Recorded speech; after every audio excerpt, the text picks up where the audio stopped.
J.J. Abrams' Night Before Star Wars. 'Twas the night before Star Wars, and all through J.J. Abrams' house, the director was questioning his deal with the mouse. The posters were slung around the theaters with care, in hopes that the people soon would be there. The nerds, they were nestled all snug in their beds, while visions of Ewoks danced in their heads.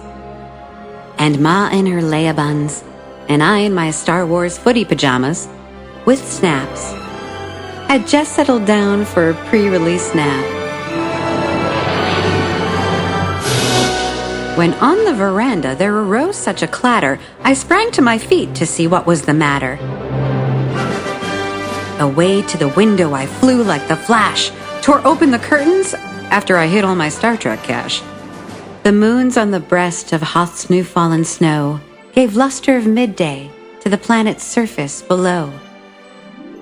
When what to my wondering eyes should appear but a Millennium Falcon and 8 tiny production assistants with reindeer. The little old pilot was lively and quick. I knew in a moment it must be George Lucas. No shit.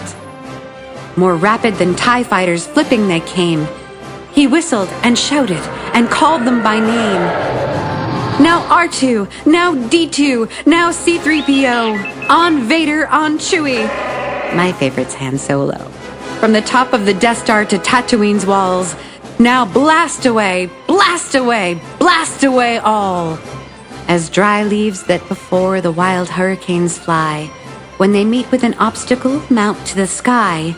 So up to the cosmos the Jedi he flew, to awaken the Force, and Luke Skywalker too. And then, in a twinkling, I feared it a spoof. I thought it was Jar Jar, but 'twas just Tauntaun a hoof. As I shook my head and was turning around, down the chimney George Lucas came with a bound. He was dressed like a Sith from his head to his foot, and his script was all tarnished with ashes and soot. A bundle of edits he had flung on his back, and he looked like a Jawa just opening his pack. His eyes, how they twinkled! His ideas were many. His cheeks were like metal. His breath really scary. His droll little mouth was drawn up like a bow, and the beard of his chin was, well, a little Silence of the Lambs, you know? The stump of a pencil he held tight in his teeth, and the Force, it encircled his head like a wreath. He had a broad face and a round little belly that shook when he laughed like a bowl full of jelly.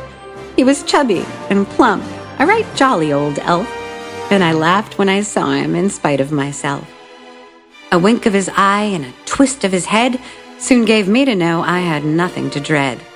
He spoke not a word but went straight to his work and made all his edits and cuts with a smirk.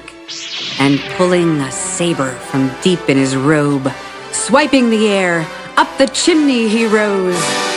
He sprang back to his ship, to his team gave a whistle, and away they all flew like the down of a thistle. But I heard him exclaim as he drove out of sight, "Happy Star Wars to all!" And to all a good night.